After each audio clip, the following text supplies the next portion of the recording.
Glória a Deus pela sua vida. Que bom que você está aí, querido. Deus quer falar ao seu coração. Eu convido você a abrir o seu coração de fato, de verdade, para aquilo que Deus quer falar. Creio que Ele tem algo a ministrar. Algo que nenhum homem pode ministrar, mas somente o próprio poder de Deus, por meio da sua palavra, pode fazer na sua vida.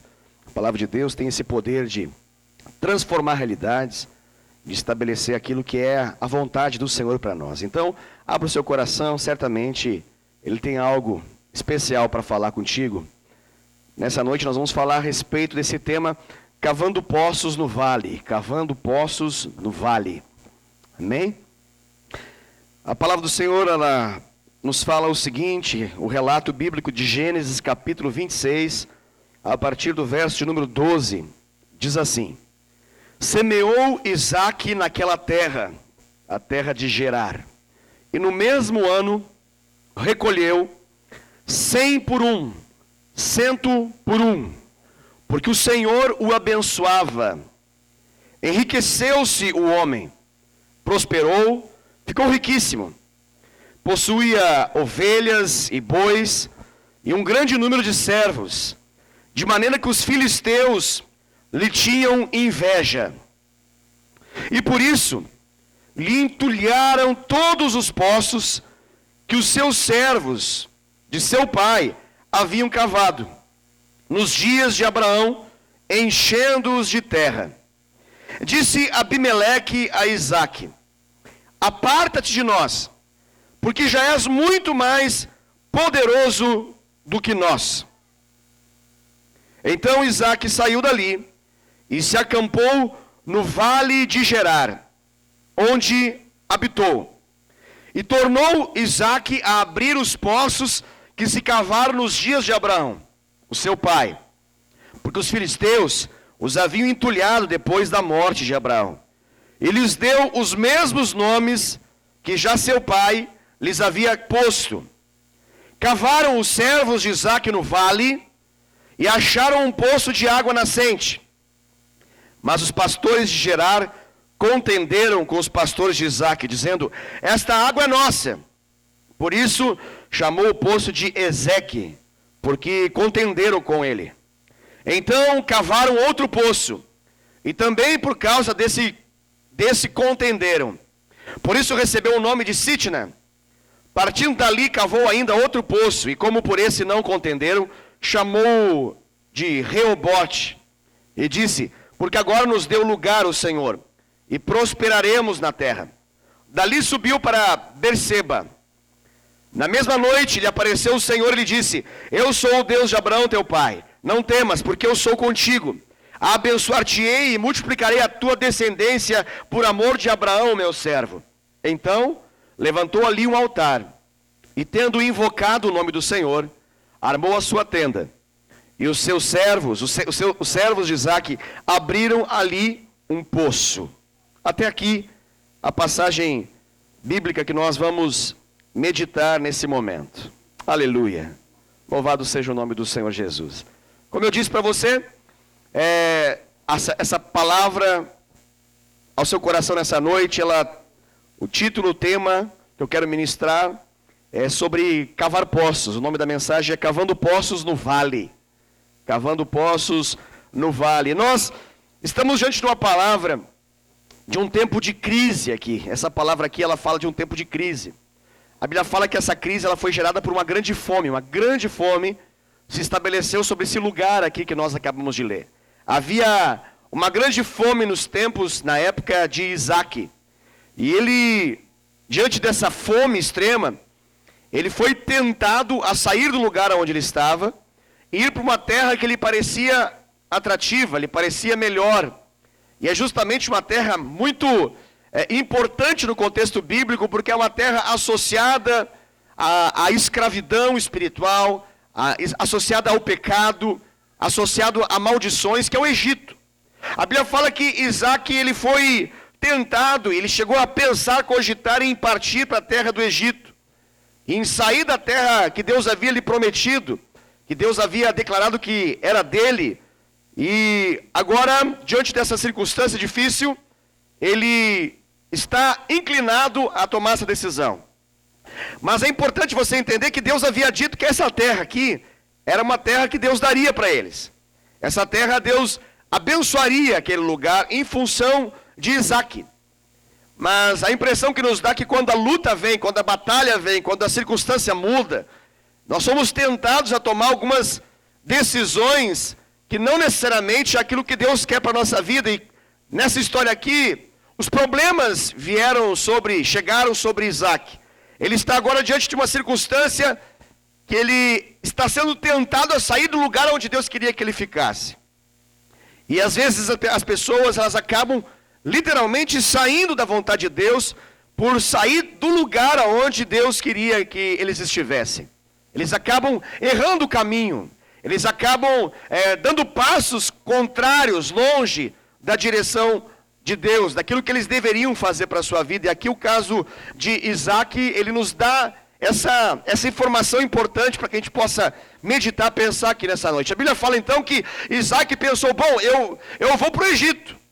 Eu vou para o Egito porque lá é uma terra melhor, é uma terra onde não está acontecendo esse problema, essa dificuldade. A fome não está batendo, lá tem muita comida, lá tem muitas oportunidades, uma terra de oportunidades. Eu vou sair daqui e eu vou para o Egito. Mas ao expressar isso, é interessante como Deus age. A Bíblia fala aqui que Deus decidiu aparecer para Isaac. E quando Deus aparece para Isaac, Deus fala com ele e diz assim, não saia, não saia. Deus é emblemático aqui, Deus é forte na sua colocação. Deus deixa claro, não desça para o Egito, não saia daqui, não vá para o Egito. Fica na terra que eu mandei você ficar, fica na terra que eu te dei. Fica na terra porque eu vou abençoar a sua vida. Fica nessa terra porque eu vou abençoar a sua casa, vou abençoar seus filhos, vou abençoar sua descendência, vou dar essa terra para vocês. Essa terra veio a se tornar Canaã futuramente. Essa terra aqui é a terra onde Deus inicialmente já havia prometido para ele. E agora ele está nesse momento de decisão. E importante isso também ser dito, que apesar dessa crise, a crise de ficar ou não ficar, quando Deus falou, a Bíblia deixa claro que Isaac então creu no Senhor, ele acreditou naquilo que Deus estava falando para ele, ele decidiu ficar naquele lugar. E ele fica naquela terra, e essa terra, ele passa a morar ali, essa chamada terra, com esse nome de Gerar, é o nome dessa região, desse lugar. E ali naquela terra, no lugar onde os filisteus estavam, a Bíblia fala que os filisteus estavam ali dominando aquele ambiente, dominando aquele espaço. Ele passou a morar dentro daquele contexto, um contexto dominado pelos filisteus. E a Bíblia diz então que a fome se estabeleceu ali. E o lugar era um lugar desértico, era um deserto. E naquele lugar, na perspectiva de um lugar desértico, um lugar onde não se esperava muita coisa, a Bíblia fala que Deus decidiu fazer uma obra linda na vida de Isaac. Era um lugar de dificuldades, era um lugar propício para apenas se sobreviver, não era um lugar para se prosperar, não era um lugar para se dar bem na vida, era um lugar de dificuldades, era um lugar onde normalmente se plantava e não se colhia, mas a Bíblia fala que ele planta e ele colhe. Naquela terra o Senhor o abençoa, e a Bíblia deixa claro que a colheita que ele faz é uma colheita abundante. Ele prospera e prospera muito. E a Bíblia deixa claro que a prosperidade dele não era outra senão por uma razão, é porque Deus era com ele, Deus estava com Isaac, Deus então decide abençoar esse homem chamado Isaac. E diante dessa bênção, a Bíblia fala que isso causa uma inveja. Enquanto está todo mundo ruim, não tem inveja nenhuma aqui, mas agora tem alguém que vai ser olhado, vai ser visto, vai ser contemplado numa posição de destaque. E agora esse Isaac passa agora a ser alvo da inveja dos filisteus, de acordo com aquilo que nós ouvimos, e eles agora começam a fazer uma obra, a obra de tapar os poços. A história vai avançando, eles estão ali tapando poços, eles estão ali fazendo a obra de um verdadeiro inimigo. O inimigo que vem para roubar, para matar, para destruir, para impedir o sucesso. Agora, esses inimigos, eles vêm, eles esperam Isaac e os seus servos dormirem sorrateiramente. Nesse momento de distração, eles atuam e eles impedem, então, que esses poços que estavam agora vertendo água, continuassem a verter água. Nós estamos agora em meio a um tempo de crise, diante dessa palavra. E eu quero falar a respeito disso um pouquinho para você. A respeito desse tempo de crise.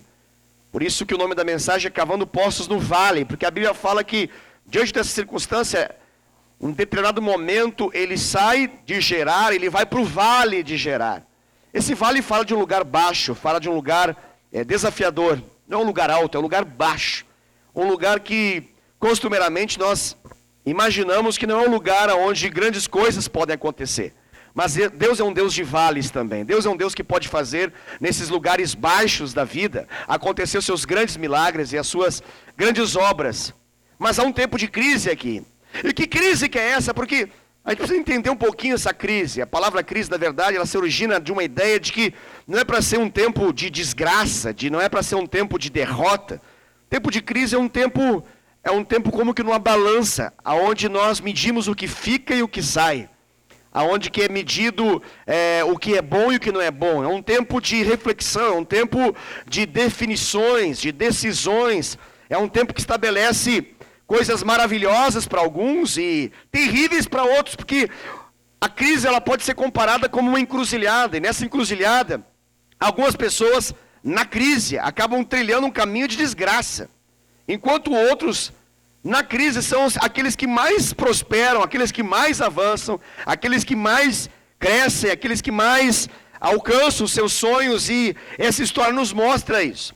A crise, ela mostra a realidade. Na crise se descobrem os heróis, assim como na crise também se descobrem os fracassados. Na crise, quando a crise vem, os gigantes se demonstram. E no meio da crise, alguns vão contra o gigante e o derrubam. E outros ficam atemorizados, acovardados, ficam apavorados, amedrontados. Enquanto na crise, alguns são esmagados pelos gigantes, tem outros que literalmente sentam nos ombros dos gigantes e conseguem ver a distância e avançar. Eles estão acima dessas realidades. A crise, ela tem esse detalhe. O ventre da crise, ele libera aquilo que nós podemos chamar de homens vencedores. Aquilo que nós podemos dizer, essas pessoas são os vitoriosos. Porque as vitórias não acontecem em outro momento, senão nesses tempos de crise. E ela é determinada nesses momentos. É esses momentos que definem. Esse tempo de oportunidade para alguns na crise, para outros é o fim completo. E tudo vai depender da maneira como você olha para essa circunstância. A crise ela pode ser uma porta de esperança para alguns, uma crise pode ser a sepultura dos sonhos para outros. Pode ser a morte, tudo aquilo que você estava pensando, como pode ser para alguns o começo da realização daquilo que se sonhou. Eu queria tratar esse tema diante de alguns pontos, e o primeiro deles que eu gostaria de falar em relação a isso, de cavar poços no vale, é que quando a crise chega, uma das coisas mais importantes, e esse é o primeiro ponto, é ouvir a voz de Deus e não fugir. Porque essa história aqui nos mostra, nos versículos anteriores, nós não lemos essa parte da história, mas você pode ler depois, mais atentamente, do versículo 1 até o versículo 6, vai nos falar a respeito dessa orientação de Deus. Porque o tempo é difícil ali, o tempo é ruim. A crise chega e agora todo mundo está lutando pela sua própria sobrevivência. É natural que quando a crise ela se estabelece, todo mundo tenta fazer algo. E agora a terra está sendo assolada por uma grande fome. É um tempo de dificuldades, de escassez. Vamos imaginar num contexto mais, não rural, mas num contexto mais urbano. É um tempo de desempregos, é um tempo de contenção de valores, de custos, de despesas. É um tempo de reter, é um tempo de segurar.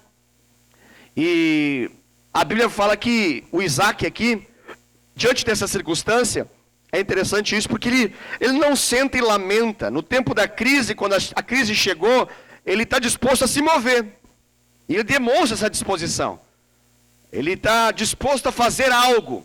A crise não vem e pega Isaac de surpresa, ele está lá jogado ao chão, arruinado, abatido, deprimido, achando que tudo vai acabar. Muito pelo contrário, o Isaac agora está disposto a se mover. Só que, no meio da crise, é impressionante como isso acontece. Isso vale para qualquer área da nossa vida. Não só economicamente falando, mas qualquer área. Nesses momentos assim, que nós somos confrontados por algumas realidades inesperadas, nós somos tentados a tomar algumas decisões que são verdadeiros atalhos para o sucesso. E aqui o Isaac ele foi tentado, na crise, a buscar um atalho que parecia muito sedutor. E isso aqui está na figura desse lugar chamado Egito. No meio dessa crise há um lampejo, uma iluminação ali na mente de Isaac. Ele ousa pensar em descer para o Egito.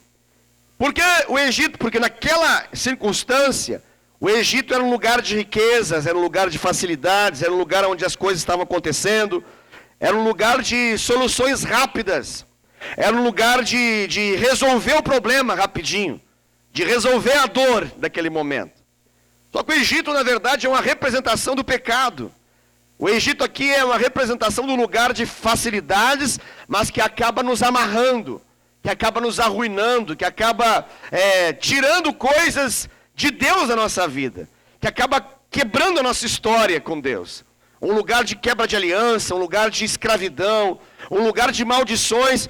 Só que, assim como o pecado é tão sedutor, assim também o Egito naquela circunstância era sedutor. O pecado ele é altamente sedutor. Se não fosse sedutor, nós não seríamos atraídos pelo pecado. O pecado, num primeiro momento, ele é lindo, maravilhoso, espetacular, belo, gostoso, extremamente satisfatório, altamente prazeroso, é uma delícia o pecado. Só que a consequência dele é morte, destruição. A consequência do pecado é maldição, é esvaziamento daquilo que Deus havia enchido, é quebra de aliança. O pecado é um rompimento do nosso elo, da nossa comunhão com Deus. O pecado nos leva a um lugar onde nós não ouvimos mais o Senhor, aonde nós choramos, o choro não do arrependimento, mas o choro da tristeza, o choro da depressão, que leva à morte. É um lugar onde o Senhor definitivamente não quer que nós possamos ir, mas o Isaac aqui, ele está sendo tentado a descer para o Egito. E é interessante que Deus ele intervém. Isso eu acho muito bom, nós ouvirmos isso na palavra de Deus, porque não é só na história de Isaac. Deus ele sempre intervém na história daquele que tem uma aliança com ele. E assim como foi na vida de Isaac, Deus também, ele intervém na sua vida. Por mais que você seja tentado a ir para um lugar onde Deus não quer, a voz de Deus vai se manifestar na sua direção. Você não vai ficar sem um aviso dos céus de que você não deve ir para lá. Isso é maravilhoso. Nós temos um Deus fiel, um Deus interessado, um Deus ciumento de nossa vida. Um Deus que tem a nossa vida por especial. Um Deus que declara que nós somos propriedade única, exclusiva dele. E em momentos assim ele fala conosco. E ele fala conosco de forma veemente, de forma clara. Assim como falou com Isaac. Ali não fala se foi um sonho, se foi uma visão, mas a Bíblia fala que apareceu o Senhor. E na nossa vida, nós teremos momentos específicos em que vai aparecer Deus para a gente. Não necessariamente de forma visível e clara. Mas nós vamos ter uma experiência com Deus que a gente vai poder dizer: Deus falou para mim, Deus falou comigo. E Deus disse: não vá para esse lugar. Todo crente tem essa capacidade de ouvir a Deus. Assim como Isaac teve de ouvir a Deus. E esse aviso de Deus é basicamente dizendo para Isaac: Isaac, não transgrida na crise, no tempo da pressão, no tempo da aparente dificuldade, no momento das tentações, não transgrida aos valores que eu coloquei no seu coração. Não transgrida a história que eu estabeleci na sua vida. Por que isso? Porque nesses dias nós somos de fato muito tentados, porque a gente não é tentado necessariamente num culto de celebração como esse. A gente não é tentado no momento que a gente está sorrindo, estando bem com a vida, onde as coisas estão dando certo, as promessas estão sendo renovadas, onde a palavra está operando, onde o louvor é poderoso, onde a unção de Deus está sendo manifestada, onde há avivamento. Nós muito possivelmente não seremos tentados assim. Mas quando alguma coisa desestabiliza a nossa vida, aí nós somos tentados. E é nesse momento que nós somos provados em relação aos nossos valores, aos princípios de Deus, à palavra de Deus, às promessas de Deus. É nesses dias que nós temos que tapar os nossos ouvidos para qualquer outra voz, para poder ouvir a voz de Deus. Porque na crise, a crise ela nos tenta a tomar decisões rápidas, que resolvam rapidamente a nossa caminhada, que tragam uma solução rápida para aquilo que nós estamos precisando. E infelizmente algumas pessoas na crise, elas não tapam o poço, mas elas tapam a boca de Deus, porque elas não querem ouvir a Deus, elas querem uma resposta rápida para aquilo que Deus deseja para a vida delas. Então, o Senhor decidiu falar com Isaac e levou ele a desistir daquela decisão. E ele decidiu desistir de qualquer vantagem rápida, imediata, em troca daquilo que Deus havia falado para ele, em troca das bênçãos de Deus, ainda invisíveis até aquele momento. É interessante porque a história fala de prosperidade, de sucesso, de vitória, de milagre, mas isso só é consequência de Isaac ter ouvido Deus e decidido obedecer aquilo que Deus estava falando. Ele então desiste dos seus planos, ele decide então seguir o plano de Deus. Na crise, nesse tempo de crise, nós somos tentados a tirar os olhos das promessas de Deus. E nós somos tentados a colocar os olhos somente na circunstância à nossa volta. É isso que estava ali na frente de Isaac. A história é bem clara de que ele estava vivendo num lugar de crise, de dificuldade, um momento difícil. A fome veio sobre aquele lugar. E Deus fala com ele, fala, não fuja, fique. Interessante, Deus está dizendo para ele, fica aqui. Floresça aonde você está plantado. Frutifique aonde você está plantado. Não corra, não fuja dos problemas, enfrente-os, encare-os. Deus está dizendo para ele, a sua vida está na minha mão. O seu futuro está nas minhas mãos, está na mão de Deus. E você precisa confiar nisso. E se você confiar nisso, você vai ter segurança e poder ficar nesse lugar. E em meio à crise você vai desfrutar da minha bênção. Então, Deus está falando com ele, dizendo basicamente, acalme o seu coração. Rejeite toda a ansiedade do seu coração. Está tentando de algum modo estrangular você, impedir você de respirar, de pensar, sufocando ao ponto que não oxigena o cérebro e faz você pensar qualquer coisa que não é aquilo que eu quero para você. Então, calma. Deus fala basicamente isso para ele. Está dizendo, olha, eu estou contigo, Isaac. Deus está dizendo para ele, olha, eu estou nessa, você pode ficar tranquilo. Eu não tenho apenas um compromisso contigo, mas eu tenho um compromisso firmado desde o seu pai. E esse compromisso que estava com o seu pai, que agora está com você, se mantém pelas gerações futuras. A sua descendência também está dentro da minha promessa. Deus está falando com ele isso. Nós lemos aqui. E antes também Deus já tinha falado, que essa palavra veio posterior. No primeiro momento, quando ele decide obedecer, Deus fala para ele exatamente isso, eu estou contigo. Eu sou contigo nessa história. E o que eu tenho para você é mais importante do que essa tempestade que está vindo aí. É mais forte do que essa crise que está acontecendo aqui. A minha promessa é maior do que o problema que está na sua frente. Basicamente Deus fala isso para esse homem de Deus chamado Isaac. Deus está dizendo para ele, olha, eu vou fazer de você um grande povo. Eu vou fazer da sua descendência uma bênção para o mundo inteiro. Todas as nações vão ouvir a respeito dessa história.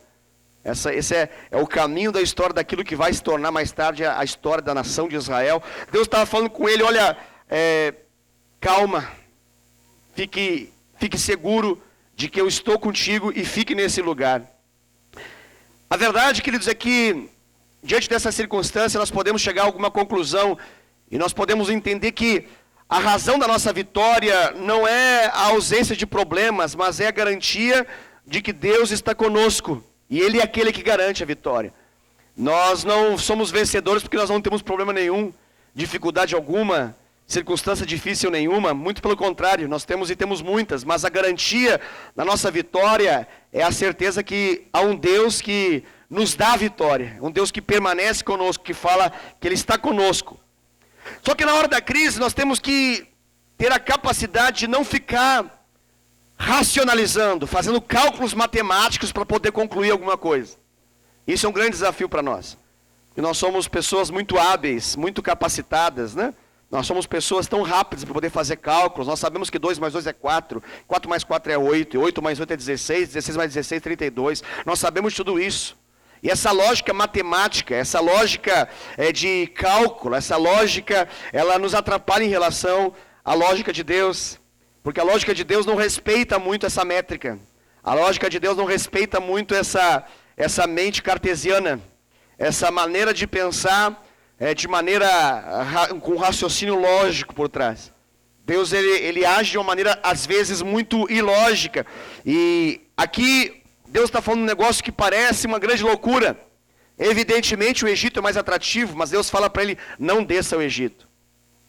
Não descer ao Egito significa como se Deus estivesse falando que 2 mais 2 não é 4. É como se Deus estivesse falando, assim, a matemática agora quebra ela. Porque como que você vai escolher 0 no lugar de milhões? Como que você vai escolher nada no lugar de tudo? Não tem como você fazer isso, e essa decisão com certeza não é uma decisão racional. Não é uma decisão lógica. Ela precisa ser uma decisão da fé. Ela precisa ser uma decisão daquele que crê, daquele que decide obedecer. E a Bíblia fala uma coisa interessante, o Isaac aqui, ele não duvida. A Bíblia deixa claro, ele não duvida disso.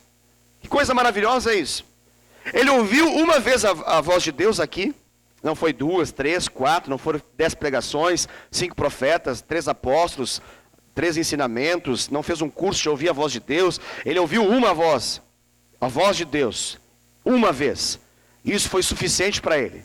Me parece que esse Isaac, ele já estava tão seguro de que quando Deus falava era verdade, que quando Deus falou com ele, ele decidiu deixar de lado todo o seu projeto, seu plano, em função de trocar isso por aquilo que Deus estava falando. Para ele, o caminho da obediência era o que importava, porque ele sabia que o caminho da obediência estabelecia o caminho da bênção. Não há bênção sem obediência. Não há bênção sem obediência. Isso é importante nós entendermos. Muitas pessoas querem ser poderosamente abençoadas, mas elas rejeitam poderosamente também a obediência. São desobedientes em relação àquilo que Deus fala.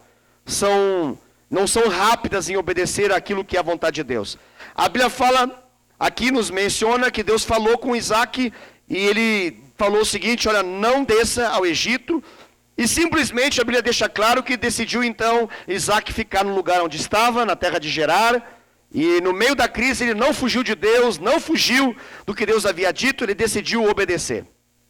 Na crise, a gente vai precisar fazer um negócio que é muito ilógico também. Porque assim como aquilo que eu acabei de falar da matemática, a mesma coisa é se de repente nós ligarmos a televisão e recebermos uma informação que está por vir uma grande tempestade, um furacão.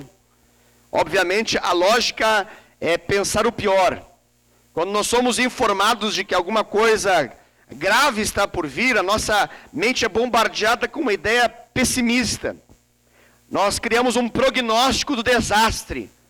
Vai dar tudo ruim. Vai arrebentar com tudo. Vai destruir tudo que eu conquistei. Minha vida vai ficar uma desgraça só. Levei anos para construir tudo isso. Vai passar um vento aqui e vai derrubar tudo. Não sei se você já foi tentado, em alguma circunstância, por um medo repentino que surge, por uma informação de algo ruim que está por vir. Mas é muito comum ao ser humano isso. As coisas estão razoavelmente bem, e de repente alguém chega próximo de você e fala, vai passar um facão aqui, olha, estão lá no RH lá, estão demitindo todo mundo, e agora, não sei não, hein, acho que sua cabeça vai rodar também. Essa informação assim, sabe, de que tudo vai dar errado, não sei se você já foi informado, alguém chega para você e fala, olha, não sei não, mas assim, ouvi falar que essa realidade aí que você está tendo esse sintoma, isso aí é ruim, porque eu conheço pessoas que tiveram esse mesmo sintoma e elas morreram com isso. Isso é câncer e vai matar. Sabe, esse prognóstico de desastre, que você de repente toca assim e tem você morde a boca e se esquece, morde a língua aqui, né? E se esquece, surge uma íngua aqui. Aí você se esquece que mordeu a língua, aí você vai para a internet pesquisar o que é íngua, né, no pescoço. E o Google fala, é câncer. Vai matar. Esse prognóstico da desgraça, né? Que é tão típico do nosso tempo. Nunca fica bom. Sempre é a coisa mais desastrosa que está para acontecer. Né? Um carocinho qualquer, uma saliência diferente no seio de uma mulher, meu Deus, vai morrer, câncer de mama, vai matar. Vai matar, vai matar, vai matar. Sabe essa ruína de pensamento que vem e invade a nossa cabeça, que nos chacoalha, nos destrói por dentro, que a gente já se prepara como que vai ser o nosso funeral. A gente já começa agora a fazer plano, né, para pagar aqui, para poder garantir uma morte digna, pelo simples fato que surgiu um caroço qualquer. Você entende isso? Acho que você como ser humano sabe do que eu estou falando. Às vezes nós somos pegos de surpresa por alguma coisa que sai um pouquinho do script, e nesse dia surge um vale na nossa vida. Surge um dia de decisão. A decisão de confiar naquilo que Deus prometeu, ou de olhar para a circunstância e falar, meu Deus, eu estou frito, agora acabou. Já era, não vai ter o que fazer. No dia da crise, nós vamos precisar vencer esse prognóstico de pessimismo. A gente vai precisar vencer essa realidade. E sabe o que eu aprendo nessa palavra aqui?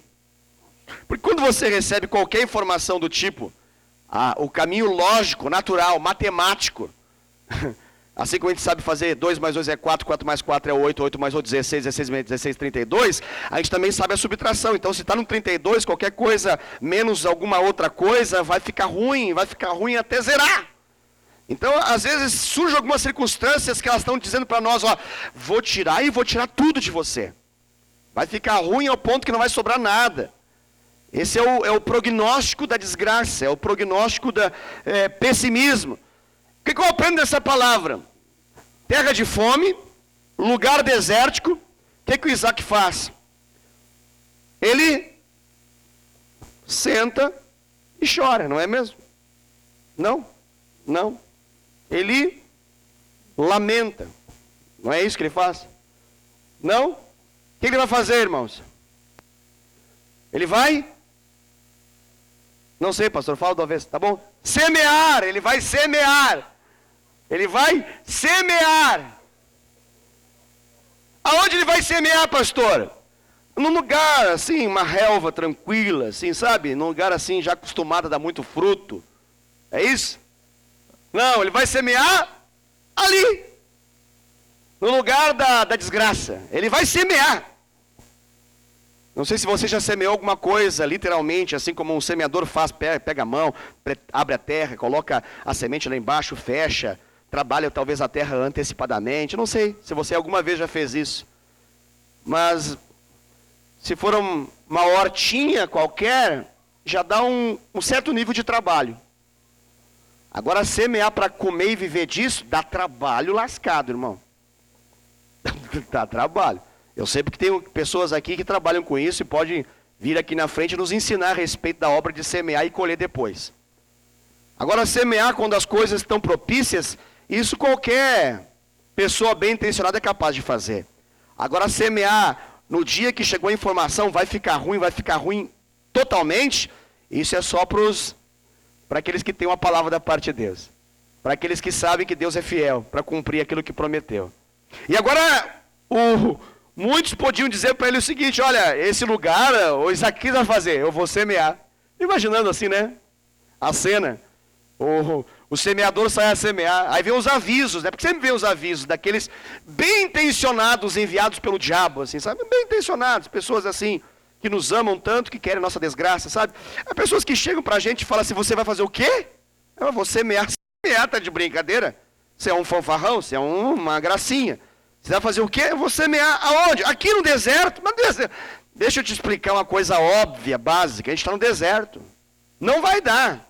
A terra é seca demais, aqui não tem água. Se não tem água, não tem como colher, não tem como fazer essa semente germinar, crescer. Não vai dar certo, não vai dar certo. São as pessoas que são enviadas para poder nos avisar o óbvio. Vai fracassar. É isso, a gente sabia já. Quando a fome começou, a gente já sabia que ia fracassar. Essa informação a gente já sabe. Porque a gente quer uma nova informação, a gente quer uma informação diferente. São pessoas que vêm e falam, olha, não sei por que você está fazendo isso, não tem jeito, não tem. Outros já fizeram também. Pessoas já tentaram e não conseguiram. Por que você se acha tão especial assim, de tentar fazer algo achando que vai dar resultado, se outros já fizeram? Aí você fala, é porque Deus falou comigo. Ah, tá bom.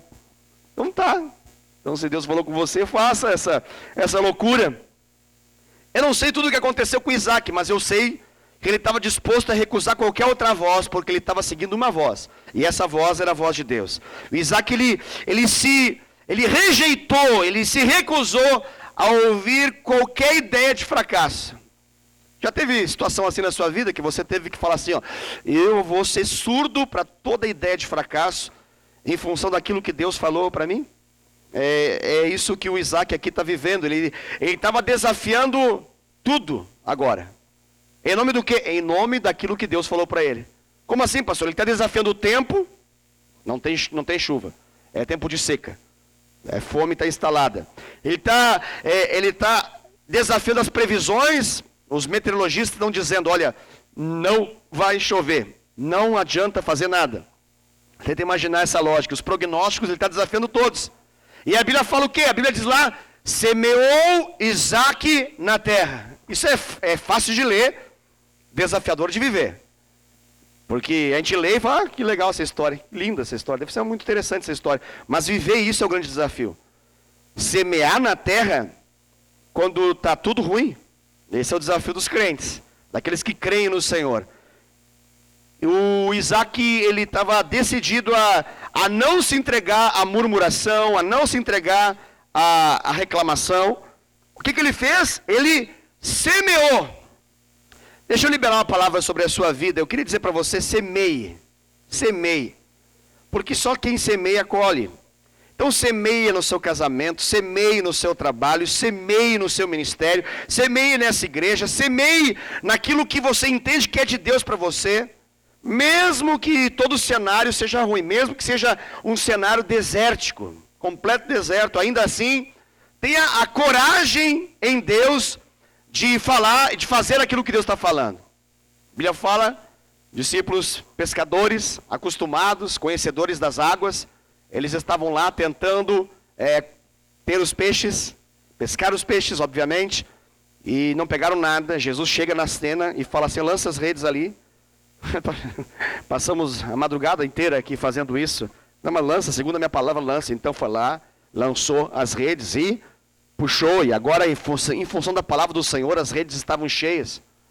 Nós precisamos aprender a lançar as redes. Não porque o mar está para peixe, mas porque o mar está de acordo com a palavra de Deus. Não porque o mar está favorável para o pescador, mas é porque esse pescador tem uma palavra da parte de Deus para poder fazer o que está fazendo. Isso é diferente. Nós precisamos ter uma palavra para tudo em nossa vida. Nós precisamos ter uma palavra para tudo em nossa vida. Nós precisamos ter uma palavra para tudo em nossa vida. Crente que sem palavra é um crente desnorteado, é um crente inseguro, é um crente confuso. Crente que não tem palavra não sabe para onde vai. Crente que está sem palavra é como um zumbi, é meio morto, meio vivo. Ele está ali, mas está sem sentido, está sem propósito. Ele não está vivendo em abundância. Ele não está vivendo o que Deus quer para a sua vida. Crente precisa ter palavra da parte de Deus para absolutamente tudo. Crente que tem palavra, ele tem segurança contra as circunstâncias, contra as evidências, porque ele está disposto a provocar o sobrenatural de Deus em meio ao natural. Ele está disposto a andar por fé. Ele faz aquilo que o autor... O Salomão, ele menciona, lance teu pão sobre as águas, e depois de muito tempo você vai tomá-lo de volta. Como assim lançar um pão sobre as águas? A coisa que menos vai acontecer é nós acharmos que o mesmo pão vai voltar para nós, mas no Senhor é possível que ele volte no tempo certo, apropriadamente, do modo como Deus queria. É isso que acontece aqui com o Isaac. E o detalhe interessante, porque essa primeira experiência foi linda e maravilhosa. Ele semeou e semeou com abundância. Ele de fato andou por fé. Como outros homens andaram por fé, né? Davi foi um homem que andou por fé. Ele teve a coragem de confrontar Golias. A Bíblia fala que por 40 dias o exército de Israel estava lá e eles foram dominados pelo medo. Davi foi lá e confrontou aquele Golias. Estava todo mundo dando passo para trás e Davi deu passo para frente. Quando todos estavam apavorados, falando assim, ninguém pode contra esse Golias, ele falou, quem é esse cara para poder confrontar o Deus vivo? Quando todos disseram, nós somos fracos demais contra ele falou assim, quem é esse fraco, incircunciso, que não tem aliança com Deus, para se levantar contra aquele que tem aliança com Deus? Quando todos retrocederam, ele resolveu avançar contra o gigante. Você sabe o que aconteceu? Ele tira a cabeça do gigante, literalmente, porque ele estava disposto a obedecer à voz do Senhor. Ele foi alguém que semeou no deserto, assim como Isaac, que ele está semeando no deserto. Pastor, é possível florescer no deserto? Diante da palavra de Deus é possível florescer onde nunca floresceu antes. Deus cria do nada tudo. Deus, segundo a palavra dele, cria de onde não existe. Deus fala com aquilo que não é como se já fosse. Deus, ele cria de onde não existia nada. A matéria-prima para poder Deus criar é a palavra que sai da boca dele. Ele não precisa de mais nada. Ele precisa apenas que nós possamos confiar naquilo que ele falou. Quando você abre Gênesis capítulo 1, você vai ter a maravilhosa constatação de que Deus é poderoso para poder criar do nada. Deus cria, simplesmente por dizer haja e as coisas passam a existir. Ele fala, haja luz. Ele falou, não sei como, vamos pegar essa matéria-prima, somar com essa, vamos transformar e vamos criar algo, um produto final. Não, ele fala, haja luz. E instantaneamente houve luz. Assim é Deus. Quando nós andamos nessa vibe divina, quando nós andamos nessa conexão com Deus, nós não precisamos de tantas coisas, nós precisamos ter fé suficiente de que Ele prometeu e Ele é fiel para cumprir. E o detalhe interessante, porque agora começa a acontecer alguns problemas, né? A inveja agora começa a dominar. E ele, no meio daquela experiência, ele não para. Porque a gente poderia pensar assim, puxa, agora ficou ruim, né? O cara já conseguiu o impossível, ele conseguiu semear no tempo do deserto e colher 100 por 1. 100 por 1, não foi 30 por 1, nem 60 por 1, foi 100 por 1. Ou seja, dentro de uma perspectiva bíblica, ele colheu o máximo possível. O máximo possível. Uma multiplicação absurda diante daquilo que ele semeou, na comparação com aquilo que ele colheu. Já não estava bom? Aparentemente estava bom.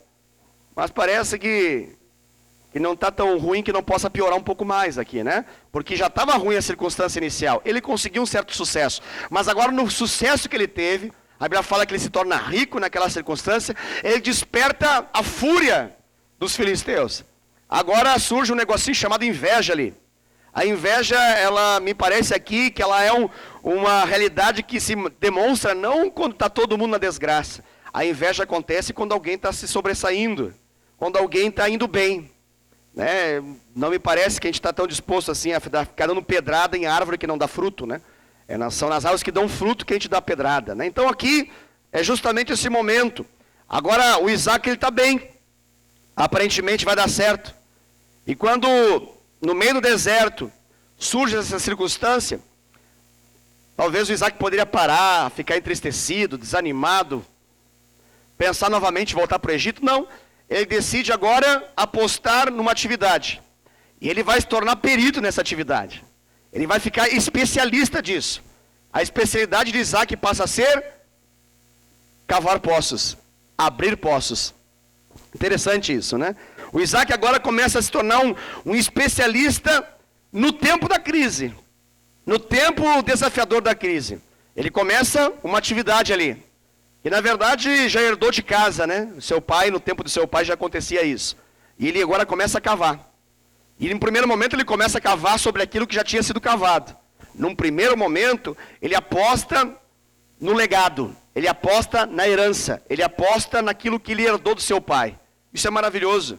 A gente precisa reconhecer isso. Isso é honra e isso é submissão a um caminho natural. Nós precisamos não reinventar a roda aqui, porque ela já foi inventada, obviamente. Aqui o Abraão andou com Deus. E agora, ao saber disso, o caminho de Isaac natural é apostar nisso. E ele se torna um especialista nesse negócio. E ele vai ter trabalho. Porque se já estava trabalhoso semear, imagina agora cavar poço, irmão. Não sei se você já teve alguma tentativa de cavar alguma coisa qualquer que seja. Dá um trabalho lascado, você fica extremamente suado nessa experiência. Uns mais que outros, obviamente, né? No meu caso, eu estou nesses que são mais do que os outros. Mas todos suarão e muito. Porque é uma coisa ilógica você bater contra essa terra. Né? É um lugar que não está muito propício não ali. E agora ele começa a cavar poços.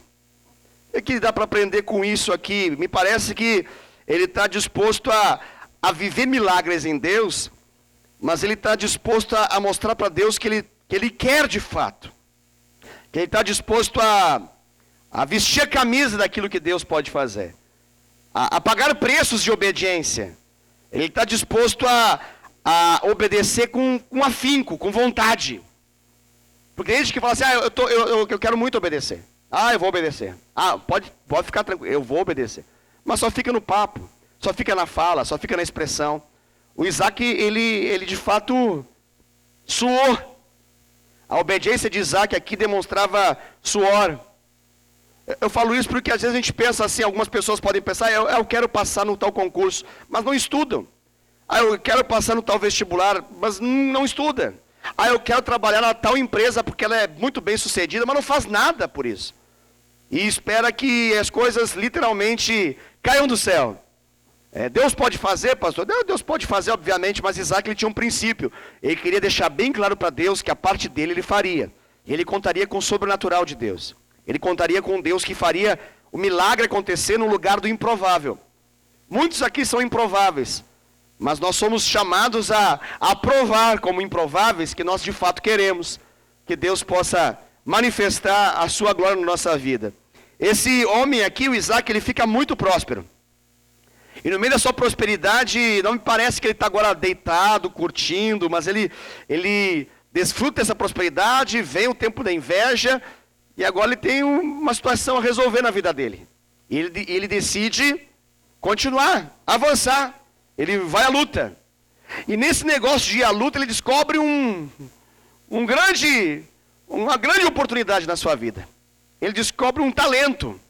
Ele descobre um talento de empreendedor. Ele descobre um talento de alguém que vai agora ser protagonista naquela região de uma atividade maravilhosa, que é a atividade de fazer a água voltar a brotar.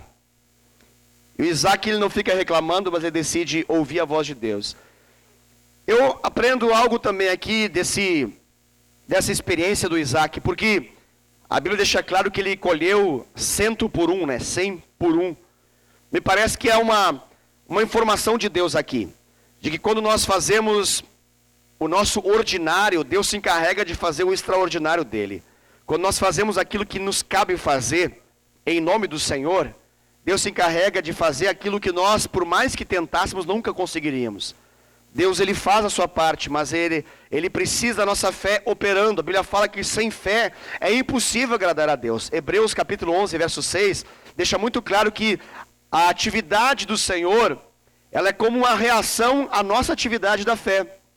E a fé ela precisa operacionar, a fé ela precisa ser operada, ela precisa acontecer, a fé ela é algo prático. A fé não é algo mental, a fé ela é uma atitude. Ela é uma atitude prática. E aqui o Isaac ele tem uma atitude. E a atitude dele é agora, em meia seca, em lugar desértico, ele vai se tornar um empresário nessa realidade. Olha que loucura, quando está todo mundo, na verdade, saindo do ramo de ter compromisso assim, ele vai se tornar um empresário num tempo caótico. Quando está todo mundo vivendo a crista da onda, aí todo mundo quer ser empresário, é fácil, né? Ele vai ser empresário, vai se descobrir, vai viver essa situação. E Deus vai abençoar ele poderosamente no tempo mau. Eu entendo aqui que essa ação de Deus, ela não anula a nossa atitude. A intervenção dos céus não anula a nossa atuação. Isso é muito importante. Eu acredito que é muito importante nós entendermos isso. Porque nós, por vezes, achamos que ao nos relacionar com Deus, nós temos a garantia, diferente daqueles que não se relacionam, de que Deus é um Deus que trabalha por aqueles que nele esperam, naqueles que nele confiam, e nós podemos ficar assim tranquilos e calmos, sossegados, sem fazer absolutamente nada, e tudo vai acontecer. Essa história nos mostra que não. Ele fez e fez muito. A diferença não é fazer, porque muitos poderiam fazer. A diferença é que ele está fazendo em função daquilo que Deus falou para ele fazer. Essa é a grande questão. Crente não é vagabundo, não. Crente não é uma pessoa que não faz nada. Crente é alguém que faz e faz muito, mas faz o que faz em nome do Senhor. Faz o que faz porque Deus falou para fazer. Ele não faz porque está afim, simplesmente. Ele faz em função de agradar o coração de Deus. Aqui, esse é o homem aqui, esse empreendedor no tempo da dificuldade, ele arregaçando as mangas e lutando. Ele não dá espaço para reclamação, ele não dá espaço para outro sentimento, ele está ali trabalhando, só que ele tem uma palavra da parte de Deus. Lembra que eu falei? Quando nós temos uma palavra, nós podemos prosseguir. Quando nós temos uma palavra, nós podemos lutar. Quando nós temos uma palavra, nós podemos nos mover em Deus. Nós podemos fazer aquilo que Deus está falando. E Deus então vai fazer o sobrenatural acontecer. Uma outra coisa que eu descubro aqui nessa história é que é impressionante isso. É impressionante. Isso é muito desafiador esse tema aqui. Porque o Isaac, ele foi muito tentado a no meio dessa trajetória, a entregar o seu coração à amargura, ao ressentimento, ao ódio, a um espírito justiceiro. Mas ele não foi por esse caminho em nenhum momento. Muito pelo contrário, o coração do Isaac me pareceu um coração assim muito... Aquilo que nós dizemos um para o outro, eu sou muito curado. Então, o Isaac era alguém muito curado. Era alguém assim muito sadio. Tão sadio que ele não se entrega aos processos de amargura em nenhum momento. Por que eu falo isso? Porque a Bíblia fala, os filisteus tinham inveja dele. O Abimeleque deixou ele morar ali no primeiro momento, depois fala, sai daqui. O cara que permitiu fala, sai daqui que você não está bom aqui não, eu não estou gostando mais de você aqui. O Abimeleque agora começa a rejeitar, ele começa a ter uma suspeita, ele não gosta mais daquilo que antes gostou. Mudou o sentimento do Abimeleque por ele. E aí a gente fica pensando, o que a gente faz quando as coisas mudam assim? Quando as pessoas mudam os seus sentimentos pela gente. Um dia a gente vale muito, daqui a pouco não vale mais nada. Tem um dia que a gente é importante, no outro dia a gente já não é mais nem um pouquinho importante. No momento a gente é a bola da vez, daqui a pouco a gente é a bola murcha ou bola furada. E o que a gente faz? Tem gente que vai para o Facebook, vai para o Instagram, vai para as redes sociais, bota a boca no mundo. O Isaac não fez isso. O Isaac, ele decidiu que ele não ia se tornar amargo. Ele decidiu, eu não vou ficar amargo. Eu vou continuar a lutar em Deus, eu vou continuar a fazer aquilo que Deus me chamou a fazer. A Bíblia fala que dá contenda lá, né? Ele está indo bem, agora os servos dele estão brigando com os servos dos outros. Olha que coisa maravilhosa. Estava indo tão bem, o homem estava rico, estava maravilhosamente bem. Agora os pastores de Gerar, agora todos estão em contenda. Ele começa a abrir poço, agora vai. O que poderia ser assim, agora tudo vai ficar bom, as pessoas vão me amar. Ele abre um poço, o povo, não, essa água é nossa. Meu Deus. Ninguém teve hombridade o suficiente de botar a mão nesse negócio e tirar esse entulho que estava travando o poço. Eu faço isso e agora você declara que a água é nossa? Que água é nossa? Se a água estava... não tinha água. Mas quando acontece isso, né? Vem essa circunstância. O que a gente faz quando acontece isso? Bom, muitos da nossa geração falam, procura um advogado. Vamos meter um processo, a gente vai ganhar essa causa, vamos resolver, vamos colocar na mão de um juiz, aí o juiz vai julgar entre eu e ele e vai dizer quem é o mérito da causa, quem é o merecedor dessa causa aí. Vai avaliar as partes e vai determinar a favor de alguém. Essa é uma lógica padrão, é uma lógica normal, é uma lógica racional, é uma lógica muito humana. Mas aqui nós temos um homem que tem uma palavra da parte de Deus. Ele tem uma palavra da parte de Deus. Ah, mas Deus pode fazer justiça através da justiça humana, pastor? Eu sei disso. Só que a Bíblia fala que a justiça do homem não produz a justiça divina. A justiça do homem, ela garante muita coisa, mas tem algumas coisas que ela não garante nada. E não adianta a gente ficar brabo com ela, porque é assim e vai ser assim até a volta de Cristo. Então nós precisamos, em tempos assim, confiar naquilo que Deus falou conosco. Nós vamos precisar confiar de que Deus é um Deus que é o justo juiz. E que nós temos um advogado. Esse é bom demais, né? Esse nunca nos deixa na mão. É um advogado constante, que luta diariamente e está ali diante do juiz interferindo. Olha, nos processos naturais aqui da terra não dá para fazer essas interferências. O advogado não pode ir lá e falar com o juiz, ó, trabalha pela minha parte aí. Trabalha, isso aí dá um problema judicial. A gente está vendo alguma coisinha aí, né, que vazou e tal, né? Não dá. Aqui dá. Nós temos um advogado, e é Jesus, nós temos um justo juiz, é o nosso Deus Pai, e eles estão unidos numa causa, trabalhar em prol daqueles que confiam nele. E somos nós. Olha que coisa linda. E aqui nós temos essa história, as pessoas aqui, elas estão demonstrando uma coisa que é importante avisar, tá? Deixa eu te avisar, você tem muita promessa, eu sei que você tem muita promessa. Deixa eu só dizer uma coisa para você, quando as tuas promessas começarem a se cumprir, sabe o que vai acontecer? Vai surgir um monte de invejoso. É promessa também, junto com a promessa vem essa vem de bandeja, assim. Ela vem a reboque, atrás do carro, assim, sabe? Ela vem junto. Vem junto, é assim. É assim. Por quê? Porque as pessoas normalmente não costumam se alegrar quando alguém prospera. As pessoas estão acostumadas a ouvir lamento, lamúrio. A gente está acostumado a falar, oi, tudo bem? Tá bem. O que aconteceu? Isso. Nossa, que triste. Aí tem isso também. Nossa, que horror. Ah, mas tem mais, pelo amor de Deus. Mas você nem sabe o que aconteceu, ainda vai acontecer mais, porque na segunda-feira está para acontecer isso. Misericórdia. Meu Deus. É a desgraça, desgraça, desgraça. Aí, o Isaac não está nessa vibe, né? Ele não está nessa pegada. Não está nisso. Ele está vivendo segundo a proposta de Deus. Segundo o propósito de Deus, você consegue imaginar essa cena? É alguém que está em função daquilo que Deus falou. Mas só que o tempo fica estranho para ele. E o que ele vai fazer agora? Por que esse caminho pode ser vivido? Porque no meio dessa busca da justiça, a gente tem uma tendência muito grande a viver acorrentado, a viver amargurado. Aquilo que era belo fica feio, aquilo que era brilhante fica agora opaco, fica agora sem vida. E a gente tem que ter um cuidado muito grande com isso. E eu diria que para viver algo diferente disso, só em Deus. Porque a nossa tendência natural é dar um tapa, eu dou um soco, dar um soco, eu dou um tiro, dar um tiro, eu venho com a metralhadora, dá uma metralhadora, eu pego uma bazuca, dá uma bazuca, eu preparo uma bomba atômica, e assim vai, não tem fim a nossa capacidade de fazer mais do que nos fizeram.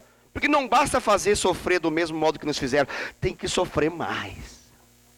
Essa é a lógica do dente por dente, olho por olho, e assim funciona. Mas a lógica de Deus nos parece que é bem distinta dessa. Me parece que é bem diferente dessa. O Isaac está apostando em Deus. Então o que ele faz agora? Aí o cara chega lá e fala, esse poço é meu. Essa água é nossa. E agora? O que a gente faz? Ah, mas é uma injustiça isso aí, pastor. Pelo amor de Deus. Ficamos horas ali poder fazer esse poço da água. Vem o cara, esse endemoniado, esse miserável, esse filho do cão. Esse filho de Satanás aí que se levanta. O diabo, o inferno se levanta. Vamos usar outra autoridade. Vamos dar uma carteiraço. Assim, falar, O que ele faz? Ele falou, tá bom. Olha que tá bom, mas que passivo esse homem. Por que ele pode ser tão passivo? Ele não está passivo. Ele está ativo na certeza de que não é o poço que importa, é a promessa de Deus. Deus tem muita terra a fazer poço brotar. Deus não está com problema de terra para poder a gente trabalhar em cima. Ele falou que toda aquela terra seria nossa, toda. Então se ele fala que esse buraco aqui é dele, não tem problema, eu faço outro buraco aqui também. Ah, não, então faço mais um. Por quê? Porque eu não estou em função dos filisteus, eu estou em função de Deus. Deus me chamou, teu propósito é nascer para matar filisteus, então meu propósito é matar filisteus. Mas se Deus está falando, o seu propósito agora é cavar poços, então eu vou cavar poços. Eu não vou me confundir em gastar meu tempo, perdendo meu tempo com os filisteus, quando o meu chamado é cavar poço. Aqui o Isaac me parece que ele tem uma clareza de que não importava o lugar aonde ele cavasse, ia dar água, irmão. Porque ele tem uma promessa da parte de Deus. Eu poderia falar, aqui não dá, mas não vai dar. Não, mas não dá. Eu tenho uma promessa da parte de Deus, aonde eu cavar vai dar. Aonde eu cavar vai dar. Porque tem um elo com aquilo que é muito mais forte que a inveja, que a rejeição, que a contenda, que o barulho, que as tensões. É uma aliança com um Deus Todo-Poderoso, é o que mais importa. Então ele tem disposição para enfrentar essa inveja. Ele tem disposição para enfrentar essa rejeição. Ele tem disposição para enfrentar a contenda. Como? Com paciência. Olha que coisa mais indigesta para alguém que quer brigar é olhar para alguém que não está afim de brigar. Você vai, vem! Aí o cara, nojento, rasqueroso. Cospe aqui, sou mais macho que você. Não vou brigar. Ah, que coisa. Fica sem graça, né? Assim como dois bicudos não se beijam, a mesma coisa, sendo duas pessoas. Se as duas pessoas quiserem, vai dar, mas se não quiser, não vai dar. E ele falou, não vai dar, não vou brigar. Não parece um bobo esse Isaac? Na lógica natural que nós vivemos, a gente não parece, o Isaac é um bobinho. Ai, que tapado esse Isaac. Ai, que um retardado esse Isaac. É um besta esse Isaac. Não é nem besta, nem retardado, nem tapado, nem ignorante, nem burro, nem nada. Ele é um cara que tem uma promessa. Aonde ele planta, colhe, aonde ele cava, dá água. A circunstância é o que menos importa. Ele tem uma palavra da parte de Deus, é isso que ele está fazendo acontecer. Ele está lá, seguindo o trabalho dele. Os filisteus vão lá, tapa o poço. Que graça esses filisteus. Parece que tem gente que tem o ministério de tapar poço alheio, né? É incrível isso, né? A gente abre, tapa. Olha que coisa linda. Não gostei. Nossa, que coisa maravilhosa. Não achei. Você viu o que Deus fez? Não vi, nem quero saber, tem raiva de quem fez e quem sabe. Meu Deus do céu. Tem gente que nasceu para ser infeliz, viver a vida tentando caçar os abençoados, tentando matar os abençoados. Vão perder o tempo da vida inteira fazendo isso. Eles vão tentar e não vão conseguir. É uma corrida muito infrutífera essa, de tentar pegar aquele que não pode ser pego. De tentar impedir de avançar aquele que é imparável em Deus. É imparável em Deus. Por que é imparável? Porque ele está na velocidade que Deus estabeleceu. E essa velocidade de Deus não tem nada a ver com a velocidade dos homens da terra. Aqui nós vemos essa realidade, os pastores ali estão tentando contender, eles abrem 2 poços novos, eles discutem, falam, é meu, tem os nomes dos poços lá para você ver.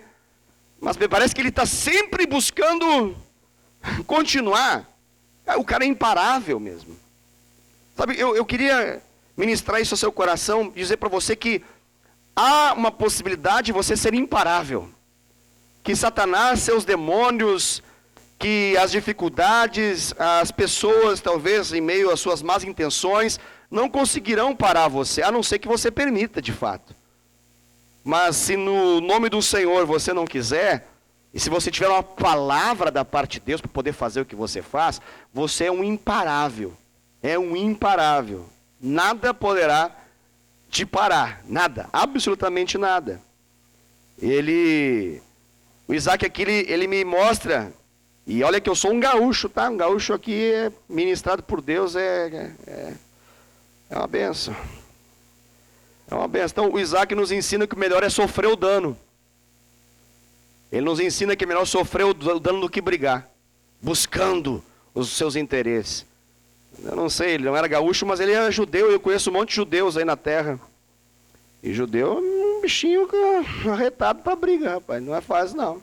Eles dominam um par de coisas na terra aí. Então, os homens são prontos para muita coisa. Não é fácil brigar com esse judeu não, mas aqui, ele é o começo dessa história de Israel.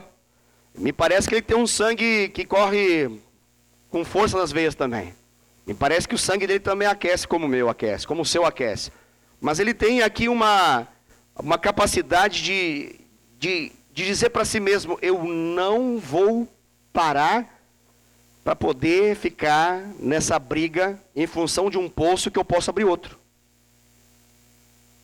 Toma para tu, entope de novo e morra na sua secura, na sua sequidão. Porque eu quero água e eu sei onde buscar. Eu sei abrir poço e vou atrás desse negócio. Ele está lá nessa pegada. E o mais louco disso tudo é que Deus faz umas coisinhas que é só Deus para fazer, né? Porque a história ela vai avançando e ela vai para o versículo 26 a 33 e acontecem umas coisas surpreendentes. Porque o mesmo cara que fala assim, não quero mais você aqui, depois fala, perdão, viu? Você me perdoa porque eu... Deus é maravilhoso. Os caras vão lá de novo e falam, perdão porque eu pensei mal a seu respeito, ou eu estou aqui, eu queria te expulsar, mas agora eu quero te procurar para poder reconciliar. E sabe o que é o mais lindo? Porque o Isaac poderia, não, senta aqui agora. Senta que agora você vai ouvir. Ele fala, não, eu te perdoo. Meu Deus, só um curado para poder fazer isso, né? Só alguém muito curado tem a capacidade de fato, de verdade, perdoar sem trilhar um caminho, de deixar bem claro o tamanho da dor que me causou. Ele decidiu não ter dor nesse processo. Ele decidiu fazer aquilo que Deus estava chamando ele a fazer. E ele, em função disso, foi muito abençoado, porque ele estabeleceu que ele seria assim. Ele trabalhava em função de algo que é muito seguro. E essa palavra me ensina uma coisa muito importante também, que a gente deve prezar na nossa vida. Que é, a Bíblia fala que honrar os pais, e aqui entenda pais no sentido mais amplo, como aqueles que nos sucederam em Deus, aqueles que nos deixaram um caminho pelo qual trilhar, é um caminho seguro. Aqui o Isaac, ele, num primeiro momento, ele reabre os poços que eram do tempo do Abraão. Talvez você não tenha um pai físico, não tenha uma mãe física, você não consiga mais honrar a nível físico, mas é possível que você tenha pais espirituais, é possível que você tenha pessoas, homens e mulheres de Deus, a quem você deve honra, que oram por você, que abençoam a sua vida, que pagam um preço diante de Deus, que oram, jejuam, buscam palavra, que procuram ser especial, que procuram ser influente sobre a sua trajetória. E tem gente que despreza isso, tem gente que preza por tantas coisas, despreza quem ali está de fato pagando o preço. E o Isaac, ele poderia ter reaberto qualquer outro poço, mas ele foi reabrir os poços justamente do pai ali. Ele se torna um especialista nesse negócio. A especialidade agora aqui do Isaac, num primeiro momento, é reabrir os poços que eram do tempo do Abraão. E o mais lindo dessa história é entender que tem água boa daquele lugar lá. O Abraão já morreu, o Abraão já foi, o Abraão já não importa mais. Mas a água que um dia correu no passado pode voltar a correr novamente. O princípio que operou na vida dos pais pode voltar a operar na vida dos filhos. Os valores que foram seguidos por Abraão agora podem ser aplicados e vividos na vida do Isaac. Isso é maravilhoso. Os valores e princípios são atemporais, eles não são de uma geração, de um tempo. Não é exclusividade de um povo. Ele está à disposição de todo aquele que crê. Isso é muito importante. É uma honra que vai estabelecer uma grande bênção. Grande bênção. Com isso eu quero dizer que talvez os seus pais espirituais sejam aqueles que passam na sua vida e cada vez que passam estão relembrando você sobre aquele lugar onde a água corre. Eles passam na sua vida para poder dizer, olha, invista em oração, invista em leitura da palavra, invista em comunhão, invista nessa área. Eles passam para poder dar boas dicas, mas que às vezes são desprezadas em nome de tanta coisa mais interessante para fazer. Mas eles estão ali para poder dizer o óbvio, quer dizer, naquele poço, que um dia eu já bebi dele, você também pode beber. E o Isaac teve essa capacidade de fazer isso acontecer. Só que chegou um momento que parou ali a história do abrir os poços de Abraão, né? É interessante esse negócio, isso é lindo também. É maravilhoso, eu também aprendo algo com isso. Porque a Bíblia fala que nós podemos como filhos, como flechas nas mãos de um arqueiro, de um guerreiro, que são lançadas por esse arqueiro, nós podemos percorrer um caminho que o arqueiro não percorre. Nós podemos chegar a um lugar mais longe do que aquele que lançou. Tem um momento que você vive em função dos princípios e valores que foram liberados sobre a sua vida, e você tem um nível de frutificação. Você tem um nível de resultado, de resposta. Mas chega um momento que você vai além, você supera, você cava poço que não foi nunca aberto antes. Você passa a andar em história nova, em coisa nova. Sabe aquela palavra de Jesus que disse assim, aquele que crê em mim fará as obras que eu faço. E fará obras ainda maiores, é isso que Jesus está falando. É sobre isso que ele está dizendo. Ele está dizendo que aqueles que creem nele podem não apenas fazer aquilo que já foi feito antes, mas podem fazer coisas ainda novas e maiores e mais poderosas. O Isaac viveu isso, ele abriu novos poços. Há uma quantidade expressiva de poços ali que foram abertos. Há uma quantidade expressiva de poços que foram desentulhados por Isaac, mas outros também que foram abertos em função da obediência desse homem chamado Isaac.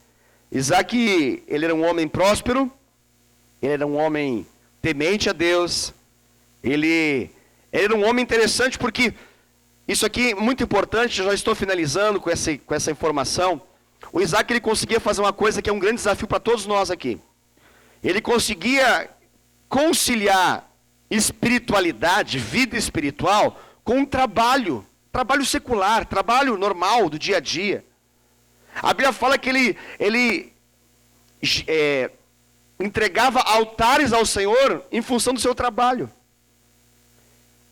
O que eu estou querendo dizer com isso? Eu estou mencionando que Deus, ele quer que nós levantemos altares no nosso trabalho para Ele. Ah, pastor, isso é coisa de católico, fazer aquele altarzinho lá. Não é aquele lá, não. Não é aquele lá com um monte de santo, com uns bonecos lá, aquelas coisas lá. Não, aquilo lá não. Ela não vale de nada, só amarra a vida das pessoas. Eu estou falando altares de Deus em função do trabalho que Deus te deu, o trabalho que Deus te coloca. Sabe o desafio de muitos crentes? É que eles entendem que tudo que se tem para viver de Deus é aqui no domingo. E eu quero dizer com essa palavra que amanhã, segunda-feira, você vai acordar, vai trabalhar, e você tem um chamado a consagrar aquele lugar para Deus e levantar um altar naquele lugar onde Deus te colocou, lá naquele trabalho que você tem, lá naquele lugar. O Isaac aqui, ele fez isso. Porque tudo na vida do Isaac, ele entendia como culto ao Senhor. Sabe, tem gente que fala assim, ó, o culto não vai acabar. Não, o culto não acaba, irmão. O culto não acaba. Se o culto acaba, é ruim demais. Se o culto acaba, só vai ter culto daqui a 7 dias, é muito tempo. Na vida do Isaac, tudo era culto a Deus.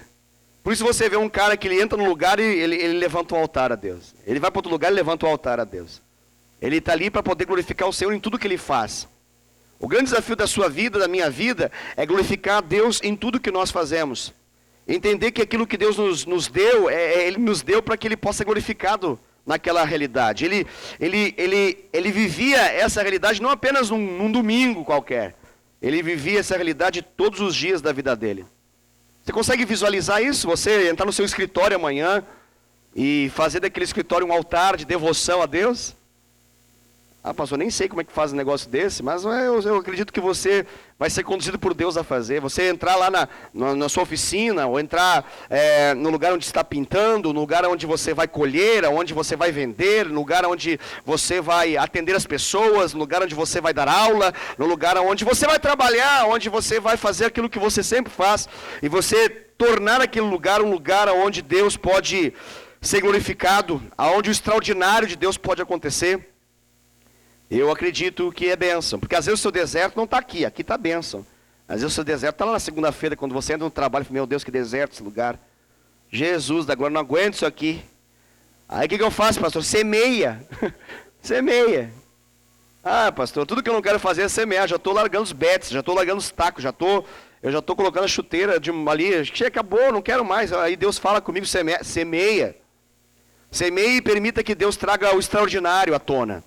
Semeie e permita que venha 100 para 1. Que Deus te dê 100 coisas diante de uma coisa que você faz. E você vai ver o agir de Deus. Ah, pastor, mas eu nem quero, porque lá você não conhece. Não, pastor, tem um monte de gente invejosa. Se eu me destacar em qualquer coisinha, meu Deus, vou atrair a terceira guerra mundial para minha cabeça no trabalho. Eu não quero esse negócio não. Fica tranquilo, irmão, isso vai acontecer mesmo, mas aí o que você faz? Aí você começa a cavar poço lá. Se não deu para semear, você para de semear e vai começar a cavar poço. Meu Deus, pastor, cavar poço não conhece a terra, ela é dura, o chão lá é implacável, um terreno duro, pastor. Você fala isso porque você é pastor, você lida com gente linda, maravilhosa, cheirosa, espetacular, abençoada, que vai morar no céu, aleluia. Eu trabalho lá com os que vão morar no inferno, é um povo lá desgraçado, é um povo terrível. Você fala isso porque você está acostumado com gente simpática. Meu povo lá é terrível, pastor. O que você faz então? Vai cavando. Vai cavando de modo que você se surpreenda com o que Deus pode fazer. Mas eu posso fazer isso? Se você entende que aquilo que você tem foi dado por Deus, irmão, então, você não precisa de mais nada. Se você entende que o que você está fazendo, na verdade, foi Deus que te liberou para fazer, que autorizou você a fazer, que te abençoou, é o que eu estou dizendo. Se você tem uma palavra da parte de Deus, é o que realmente importa. Você pode ter a experiência de florescer em meio ao deserto. Você pode ter a experiência de sair água de um lugar onde todo mundo diz aqui, nunca saiu água não, hein? Eu estou nessa empresa faz 20 anos, aqui nunca saiu água. Você fala, então tá. Eu tenho uma palavra da parte de Deus, vai sair água em nome de Jesus. Então, essa experiência de praticar a fé, não apenas no culto, mas principalmente na dinâmica da vida, ela vai nos fazer ter uma experiência semelhante à de Isaac. Amém, queridos? Quero abençoar a sua vida nessa noite. Quero orar por você. E quero declarar que no nome de Jesus, naquilo que você está fazendo, que foi Deus que te deu, você vai prosperar. Você vai prosperar. Naquilo que Deus te deu, você vai prosperar. Eu não estou falando daquilo que o pecado trouxe, naquilo que o diabo te deu, naquilo que o mundo te propôs, não, estou falando naquilo que Deus te deu. Você vai prosperar. Tem gente que saiu de uma cidade, está aqui em Indaiatuba, porque entende que foi Deus que trouxe para cá. Aí deu uma seca, bateu um facão lá, e agora está, não sei, eu acho que eu vou para minha terra. Eu vou para o meu Egito. Se Deus falar assim, vá para o Egito, você deve ir para o Egito mesmo, irmão. Literalmente, pega o rumo do Egito e vai. Se Deus falar para você, é a melhor coisa obedecer. Agora, se não falou, irmão, fique o tempo suficiente para poder ouvir a voz de Deus. Um Deus que fala o que se deve fazer. Amém? Tem gente que está aí, eu acho que eu vou trocar, eu não quero mais esse trabalho, esse emprego, essa situação. Tem gente que quer romper com alguma realidade porque está desconfortável, porque entrou a crise. Tem gente que está numa crise familiar e fala, eu vou me separar, eu não quero mais esse negócio, eu quero ser feliz. Chega, não quero mais trem. Não quero mais. Acho que é a melhor alternativa para se fazer. Mas olha o que eu faço, pastor, você não está lá em casa para ver. Não sabe o que eu passo. Eu realmente não sei o que você passa. Mas eu sei que Deus, Ele sabe o que você passa. E se Ele te deu isso, Ele pode fazer brotar aquilo que um dia já brotou e não brota mais. Ele pode desentulhar os poços que um dia jogavam água e não jogam mais. Em nome de Jesus. Em nome de Jesus. Amém? Fica de pé.